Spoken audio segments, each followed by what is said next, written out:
नमस्कार दोस्तों, बकवास फिजिक्स के यूट्यूब चैनल पर मैं विमल असाटी आप लोगों का एक बार फिर स्वागत करता हूं। आज हम डिस्कस करने वाले हैं ईएमआई से जुड़े हुए कनेक्टेड चैप्टर एसी सर्किट्स के बारे में। जैसे ही नाम हमारे सामने एसी सर्किट्स आता है तो सबसे पहले मन में प्रश्न उठ जाता है कि इसमें एसी शब्द का अर्थ क्या है। सभी भली भांति जानते हैं कि एसी का मतलब होता है अल्टरनेटिंग। एसी में ए का मतलब होता है अल्टरनेटिंग और सी का मतलब होता है करंट। यूजुअली हम एसी का मतलब अल्टरनेटिंग करंट बोलते हैं, लेकिन वो एसी का मतलब अल्टरनेटिंग से ज़्यादा है, चाहे वो करंट हो या फिर वोल्टेज हो। तो जो कुछ भी अल्टरनेटिंग करंट है या अल्टरनेटिंग वोल्टेज है जिस सर्किट में दिया जाता है, जिसमें ऐसे कंपोनेंट इस्तेमाल होते हैं जो अल्टरनेटिंग सप्लाई पर वर्क करते हैं, अपना रिस्पॉन्ड करते हैं, उन सर्किट्स को हम एसी सर्किट्स कहते हैं।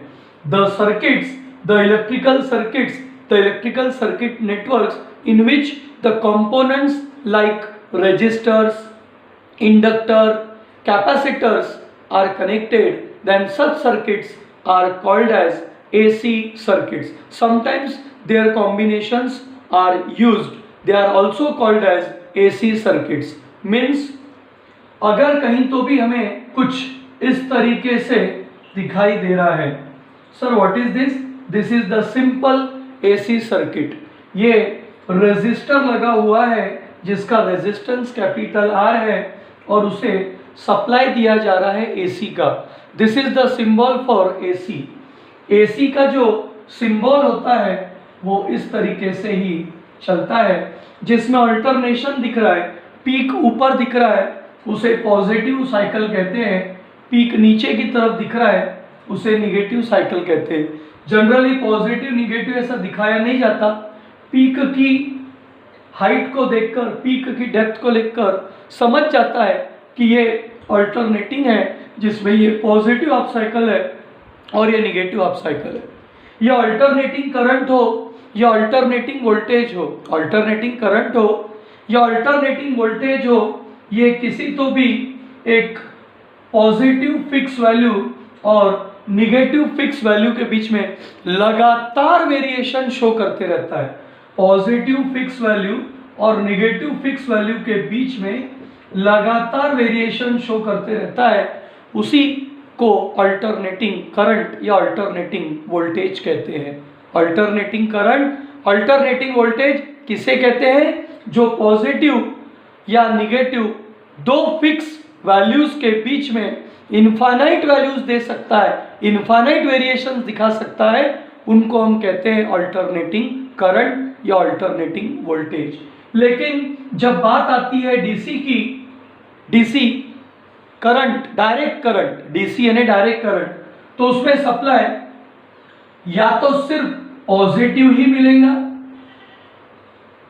या तो सिर्फ पॉजिटिव ही मिलेगा या तो सिर्फ निगेटिव ही मिलेगा, वेरिएशन देखने को नहीं मिलेगा। मतलब डीसी सप्लाई अगर कहीं है या डीसी कहीं पर मौजूद है तो या तो वो पॉजिटिव वोल्टेज रहेगा या पॉजिटिव करंट रहेगा, या तो वो पॉजिटिव निगेटिव करंट रहेगा, निगेटिव वोल्टेज रहेगा, फिक्स। ऑल्टरेशन वाली कोई बात देखने को नहीं मिलेगी। अगर मैंने कह दिया +6 वोल्ट तो +6 वोल्ट का डीसी रहेगा, मतलब चलते रहेगा। -6 वोल्ट तो -6 वोल्ट ही रहेगा, वो अल्टरेशन नहीं दिखाएगा। सर अल्टरेशन नहीं है और यहाँ अल्टरेशन है, इसका मतलब डायरेक्ट करंट में किसी प्रकार का फ्लक्चुएशन नहीं है। Fixed value, either positive fix value और negative fix value, either for the voltage और for the current, but it is fixed value. There is no alteration, there is no shifting. So किसी प्रकार का variation नहीं है, तो इसकी जो फ्रीक्वेंसी होती है डायरेक्ट करंट की वो 0 हर्ट्ज होती है। मैं डीसी करंट, डीसी सप्लाई की बात कर रहा हूं जिसकी फ्रीक्वेंसी 0 हर्ट्ज होती है। वोल्टेज जो भी हो, 6 volt, 10 volt, 20 volt, 50 volt, 100 volt, जो कुछ भी हो, लेकिन होगा तो पॉजिटिव फिक्स या तो होगा तो निगेटिव फिक्स। फ्लक्चुएशन नहीं है, वेरिएशन नहीं है, उसे हम डीसी कहते हैं, जिसकी फ्रीक्वेंसी 0 है। लेकिन एसी जो होता है उसमें अल्टरेशन होता है, जिसमें फ्रीक्वेंसी डेफिनेटली होती है, और इसकी फ्रीक्वेंसी इंडिया में जो चलन में है वो है 50 हर्ट्ज का सप्लाई। 50 हर्ट्ज का सप्लाई, जिसका साइकिल का टाइम पीरियड होता है 0.02 सेकंड, क्योंकि सभी जानते हैं कि टाइम पीरियड का मतलब रेसिप्रोकल ऑफ फ्रीक्वेंसी होता है। सो 1/50 करोगे तो आंसर 0.02 सेकंड मिलेगा। ये एसी सप्लाई जो होता है, जिसको घर में आने वाला सप्लाई हम कहते हैं एसी मेन सप्लाई, लगभग 220 वोल्ट से 240 वोल्ट के आसपास का होता है। स्टैंडर्ड देखा जाए तो 220 230 होता है। अब वो फ्लक्चुएशन है, इसलिए वैल्यू थोड़ी सी 240 तक भी जा सकती है। ये अल्टरनेटिंग सप्लाई वोल्टेज है जो घर पर आता है। फिर अपने होम अप्लायंसेस होते हैं, हम उन्हें स्टेप डाउन ट्रांसफार्मर की मदद से फिर अपने रिक्वायर्ड के हिसाब से हम उसे यूज़ करते हैं। जहाँ ज़रूरत है 220 की, एग्जैक्ट 220 लेते हैं। जहाँ ज़्यादा लगता है वहाँ कुछ ऐसी प्रोसेस होती है स्टेबलाइजर्स के माध्यम से, और कहीं अगर ज़रूरत हो तो ज़रूरी नहीं कि होम अप्लायंसेस में ही, कोई ऐसी जगह हो जहाँ पर हमें स्टेप अप करवाना हो, वेल्डिंग मशीन है, कटिंग वाला काम है, वेल्डिंग कटिंग वाला काम है, एडवर्टाइजमेंट बोर्ड्स वाले काम है, तो वहाँ स्टेप डाउन नहीं, वहाँ स्टेप अप ट्रांसफार्मर चाहिए, जहाँ 220 को बढ़ाकर 2000 तक किया जाता है। तो खैर एसी का मतलब दो फिक्स वैल्यू के बीच में इनफाइनाइट वेरिएशन आना, यानी कहलाता है alternating. Frequency 50 hertz, time period 0.02 second. DC की अगर बात की तो आपके सामने डीसी का जवाब दिख रहा है, कोई फ्रीक्वेंसी नहीं है, कोई टाइम पीरियड नहीं है। सर टाइम पीरियड नहीं मतलब इनफाइनाइट टाइम पीरियड है। सर इनफाइनाइट क्यों कहा? भाई जिसकी फ्रीक्वेंसी 0 है तो अल्टरेशन कब करेगा, उसकी साइकिल कब दिखेंगी? तो भाई इनफाइनाइट टाइम तक नहीं दिखेंगी, क्योंकि वो साइकिल नहीं बनाता, कहाँ अल्टरेशन है। So this is the simple difference between DC and AC. तो आप हर चीज़ को बराबर नोट कीजिए, जहाँ जहाँ आपको लगता है स्क्रीनशॉट्स बराबर लीजिए। इस डीसी एसी के बाद के तुरंत बाद में आगे बढ़ रहा हूँ, जिसमें मैं आपसे कह रहा हूँ कि एसी सर्किट्स हम किन्हें कह रहे हैं। तो ऐसे सर्किट जिनमें कंपोनेंट्स है, रेजिस्टर है, या तो इंडक्टर है, या तो कैपेसिटर है, या तो इंडक्टर रेजिस्टर है, मतलब पॉसिबल कॉम्बिनेशन अगर देखा जाए तो ये प्योर रेजिस्टिव सर्किट हो सकता है। नाम याद रखिएगा, प्योर रेजिस्टिव एसी सर्किट हो सकता है, प्योर इंडक्टिव मिल जाए आपको, प्योर इंडक्टिव एसी सर्किट। इस तरीके से इंडक्टर कॉइल है जिसका सेल्फ इंडक्टेंस है या इंडक्टेंस है capital L. Pure capacitive circuit हो सकता है, कैपेसिटिव सर्किट जिसमें कैपेसिटर कनेक्टेड है। सब इसी तरीके से हो सकते हैं। Pure resistive circuit, pure inductive circuit, pure capacitive circuit, ये सब एसी सर्किट की कैटेगरी में आते हैं। हो सकता है इनके कॉम्बिनेशन हो। कॉम्बिनेशन अगर ले लिया तो एलआर का एक कॉम्बिनेशन हो सकता है, हालांकि वो सिलेबस में नहीं है लेकिन बता रहा, एलआर का एक कॉम्बिनेशन हो सकता है, सीआर का एक कॉम्बिनेशन हो सकता है, ये भी सिलेबस में नहीं है। प्योर आर है, प्योर एल है, प्योर सी है। एलआर हो सकता है लेकिन सिलेबस में नहीं है, सीआर हो सकता है लेकिन सिलेबस में नहीं है, एलसी हो सकता है, सिलेबस में था लेकिन डिलीट हो चुका है, एलसी ऑसिलेटर करके डिलीट हो गया। फिर एक हो सकता है तीनों का कॉम्बिनेशन, LCR, वो है सीरीज में LCR, तीनों एक साथ कनेक्टेड है। सर LCR का मतलब लेडीज कॉमन रूम नहीं, inductor, capacitor and resistor, all these three are AC components, ये सब एसी कंपोनेंट्स है। हालांकि रेजिस्टेंस के लिए बात लागू नहीं होती, लेकिन हम एसी सर्किट्स पढ़ रहे इसलिए मैं कह रहा हूँ। सो the circuit, the electrical circuit or the electrical network consisting of the components like resistor, inductor, capacitor or their combinations is called as AC circuits। और इन AC circuits में हमारा टारगेट होता है प्योर रेजिस्टिव सर्किट में दिए गए EMF से current कैसा मिला। भाषा याद रखिए, दिए गए EMF पे करंट कैसा मिला, दिए गए EMF के साथ करंट कैसा चल रहा है, फेज कैसा है, साथ में है या आगे पीछे है, ये बातें हमको पढ़नी पड़ती है। यहाँ पर जो कुछ भी सप्लाई वोल्टेज दिया जा रहा है वो अल्टरनेटिंग EMF ही है, जो फ्लो होने वाला करंट है I है। और जरूरी नहीं कि ईएमएफ दिए तो करंट की बात हो रही, अगर किसी सर्किट में अगर करंट फ्लो हो रहा है तो यहाँ ईएमएफ कितना इंड्यूस हुआ, क्योंकि उस इंड्यूस्ड ईएमएफ को भी अल्टरनेटिंग ईएमएफ कहते हैं। मेरे शब्द बराबर सुनिएगा, मैंने अभी कहा आपसे कि इंड्यूस्ड ईएमएफ को अल्टरनेटिंग ईएमएफ कहते हैं। सर ऐसा कैसे? थोड़ी देर बाद मैं वो बात आपसे कहूँगा। हालांकि वो चीज़ सिलेबस से डिलीट हो चुकी है, सिलेबस में नहीं है कोरोना काल में, लेकिन हमें पता होना चाहिए क्योंकि उसके बगैर वो बात आगे बढ़ ही नहीं सकती कि इंड्यूस्ड ईएमएफ जो हम स्मॉल ई कहते हैं वो अल्टरनेटिंग ईएमएफ कैसे कहलाता है। जो भी करंट यहाँ होगा उससे ईएमएफ पैदा होता है, इंड्यूस्ड ईएमएफ ही अल्टरनेटिंग ईएमएफ कहलाता है। उसी प्रकार यहाँ पर कुछ ना कुछ सप्लाई अल्टरनेटिंग करंट का दिया गया है, अगर उस करंट की वजह से यहाँ पर भी ईएमएफ इंड्यूस होता है सो वो अल्टरनेटिंग ईएमएफ कहलाता है। हमारा मेन मोटिव है तीनों ही सर्किट के लिए, चाहे रेजिस्टिव हो, इंडक्टिव है, कैपेसिटिव, प्योर अकेला, pure resistive, pure inductive, pure capacitive, तीनों सर्किट के लिए हमें चेक करना है कि दिए गए वोल्टेज पे करंट का रिएक्शन क्या है, दिए गए करंट पर ईएमएफ का रिएक्शन क्या है, फिर दिए गए करंट पर ईएमएफ का रिएक्शन क्या है। ये जो कुछ भी हम दे रहे हैं उससे हमें जो मिल रहा है वो साथ में चल रहे हैं क्या, साथ में चल रहे हैं मतलब फेज सेम है क्या, एंगल सेम है क्या, कोई आगे कोई पीछे है क्या, ये हमें चेक करना है। उस आगे पीछे के ग्राफिकल रिप्रेजेंटेशन हमको देखने हैं, उनके फेज हमको देखने हैं, कौन आगे कौन पीछे हमको समझना है, और साथ में अपोजिशंस की बात करनी है। बड़े प्यारे अपोजिशंस होते हैं। अगर किसी रेजिस्टिव सर्किट से करंट फ्लो होता है, भाषा ध्यान रखिएगा, अगर किसी रेजिस्टिव सर्किट से करंट फ्लो होता है और उसे अपोजिशन आता है तो उसे ओहमिक अपोजिशन कहते हैं, और इस ओहमिक अपोजिशन का formula R is equal to E by I होता है। इसी R is equal to E by I को जनरली इफेक्टिव वैल्यू भी कहते हैं, और सभी को मैं पहले से बता दूं कि इफेक्टिव वैल्यू ऑफ ईएमएफ मतलब ERMS होता है और इफेक्टिव वैल्यू ऑफ करंट यानी IRMS होता है। सर ये आएगा आगे, लेकिन बता पहले से रहा हूं।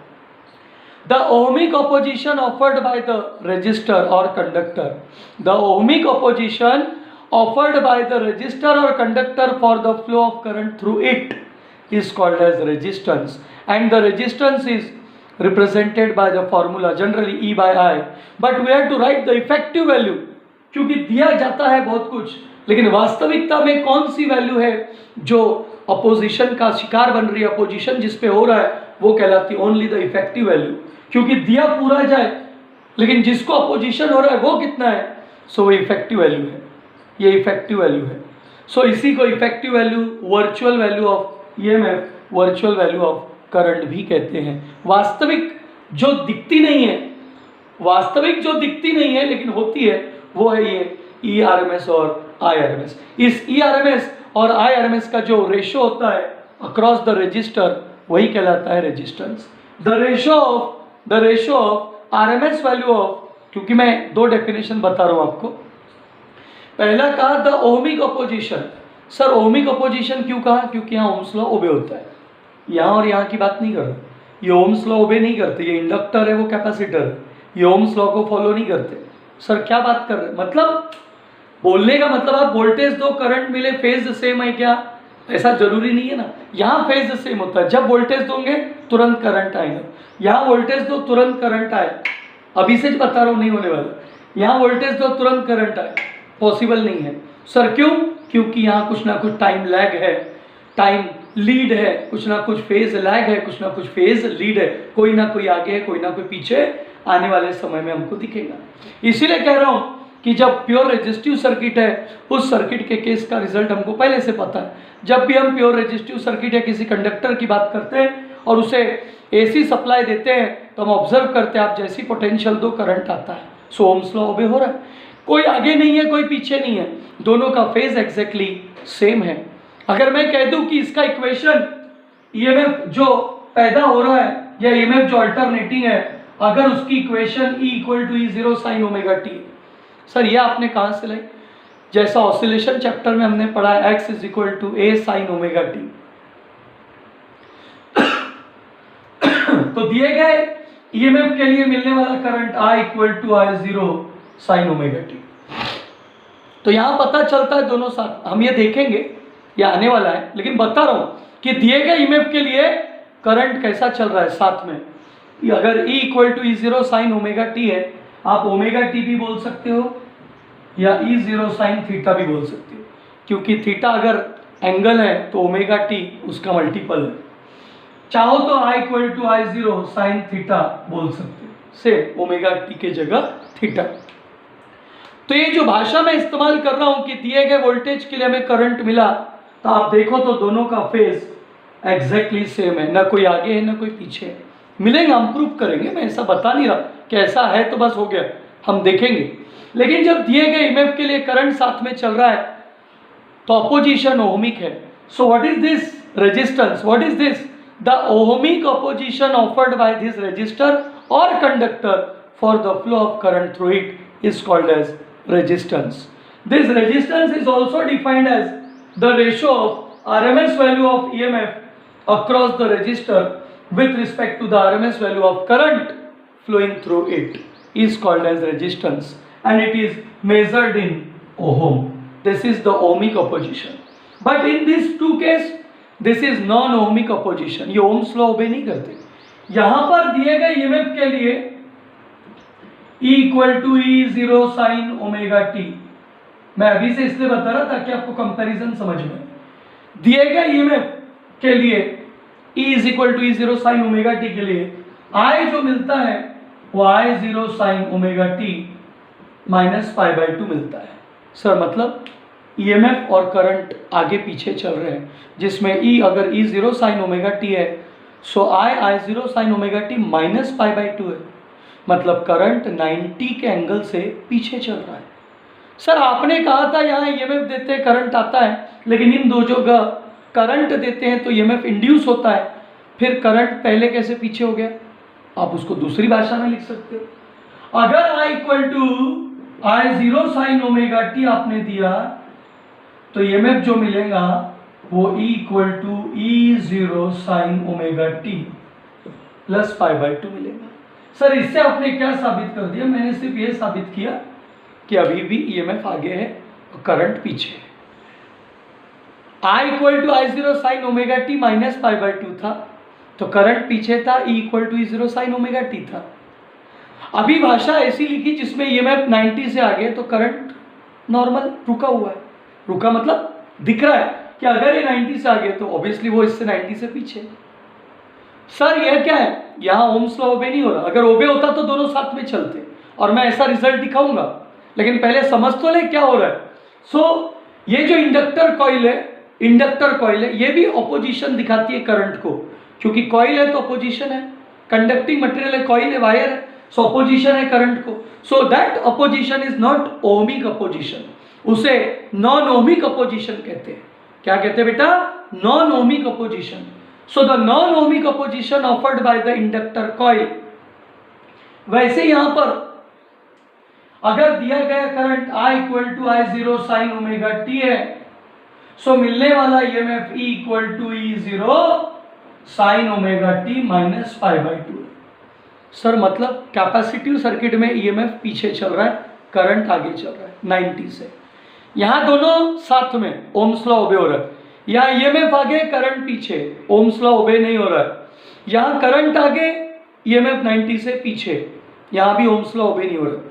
दोनों में अपोजिशन है, लेकिन नॉन ओमिक अपोजिशन है करंट को जाने देने के लिए।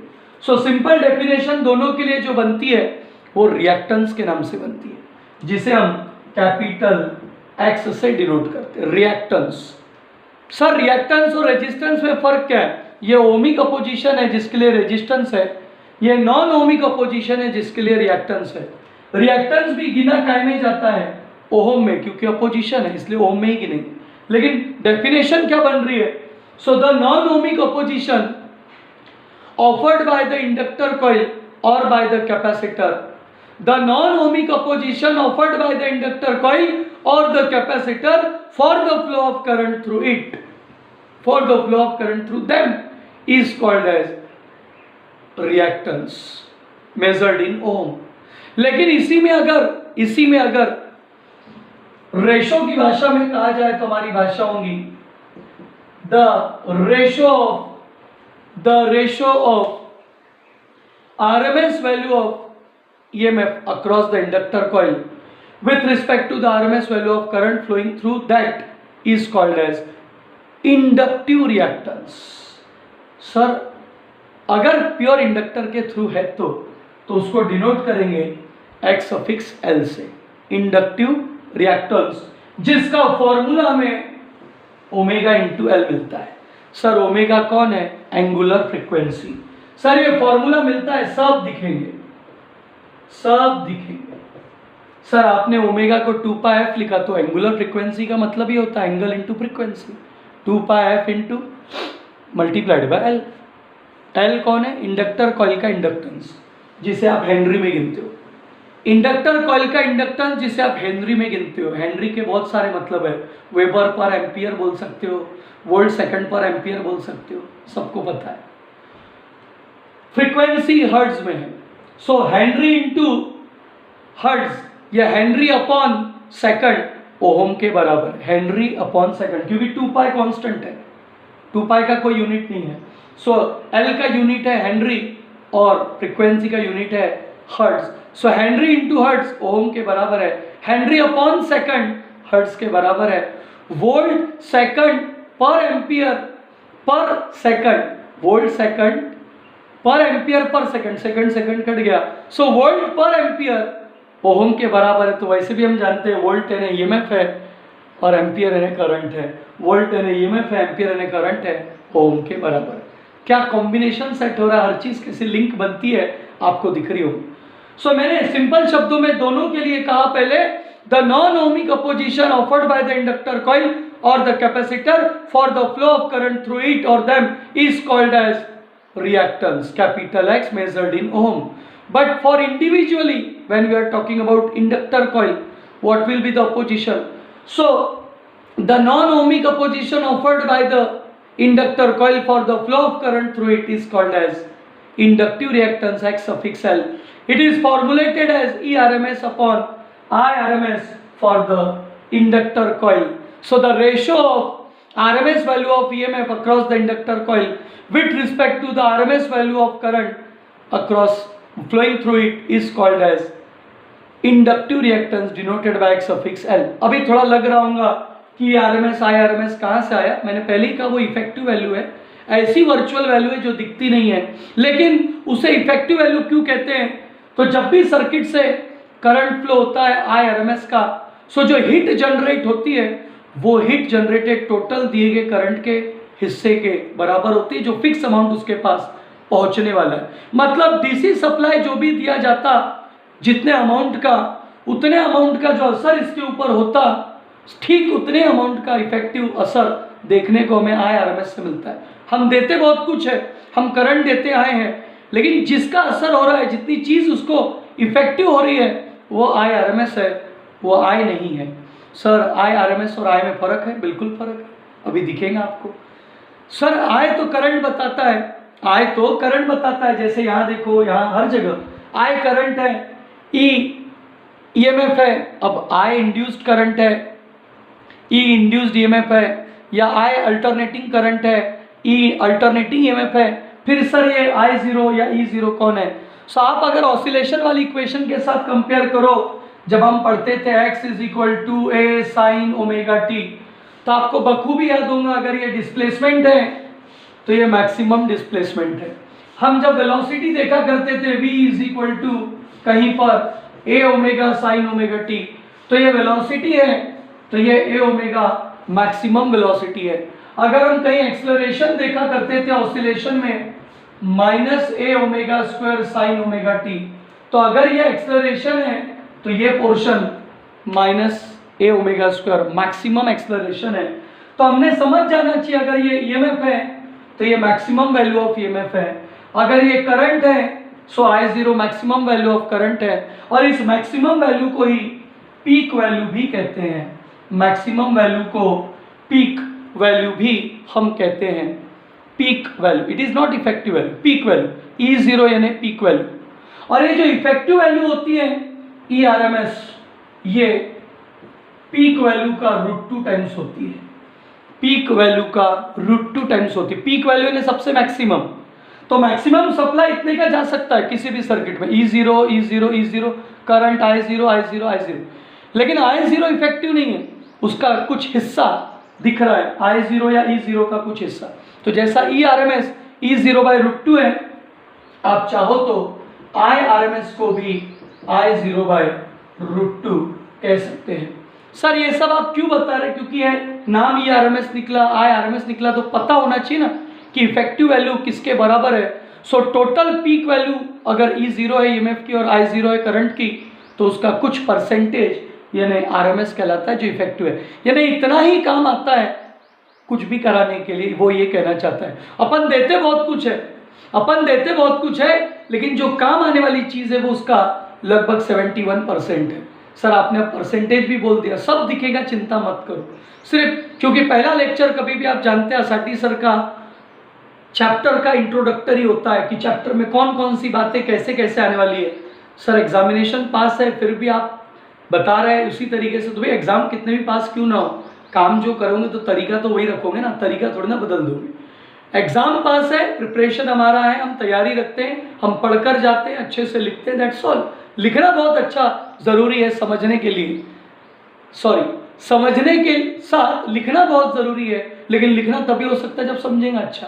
इसलिए मैंने अपने शब्दों में IRMS और ERMS का जिक्र किया। जिस तरीके से इंडक्टिव रिएक्टेंस है वैसे ही कैपेसिटिव रिएक्टेंस है। सर यानी X(C) ऐसा निकल सकता है? बिल्कुल निकल सकता है, समझने वाली बात है। अगर मैं आपके सामने X(C) की बात करूं, सो वो भी ERMS अपॉन IRMS(C) है, जिसमें बात हो रही है कैपेसिटर की, जिसका फॉर्मूला 1/ωc आता है। 1/ωc अर्थात 1/2πfc। C कैपेसिटर की कैपेसिटी है, जिसे सभी को पता है, फैरेड में गिनते इलेक्ट्रोस्टैटिक्स में हमने पढ़ा है, फैरेड में गिनते हैं इलेक्ट्रोस्टैटिक्स में हमने पढ़ा है। X(C) कौन है? Capacitive reactance. The non-ohmic opposition offered by the inductor, the non-ohmic opposition offered by the capacitor for the flow of current through it is called as capacitive reactance. The ratio of RMS value of EMF across the capacitor with respect to the RMS value of current flowing through it is called as capacitive reactance, measured in ohm, formulated as 1/ωc। हमको ये formula भी दिखने वाला है, घबराने वाली बात नहीं है। 1/ωc, जिसमें ओमेगा 2πf है। इसमें एक्सएल का रिश्ता फ्रीक्वेंसी के साथ डायरेक्टली है, उसमें XC का रिश्ता फ्रीक्वेंसी के साथ इनवर्सली है। तो बहुत सारी बातें हमने यहाँ बेसिक लेक्चर में देखी। मेरे अगले लेक्चर में जितनी बातें यहाँ सामने आई हैं, जो जो नाम मैंने लिए हैं, हर एक पन्ने खुलेंगे। शुरुआत होंगी कि भाई E क्या वाकई में E0 sin ωt होता है? क्या वाकई में ERMS नाम की कोई चीज़ होती है? क्या E0/√2 आता है? क्या IRMS I0/√2 होता है? क्या पीक वैल्यू से कोई एवरेज वैल्यू की बात होती है? सारी बातें हम अपने अगले लेक्चर में देखेंगे। वीडियो को अच्छे से देखिए, लाइक कीजिए, सब्सक्राइब कीजिए चैनल को, शेयर कीजिए और एंजॉय कीजिए। अगले लेक्चर में फिर मिलते हैं।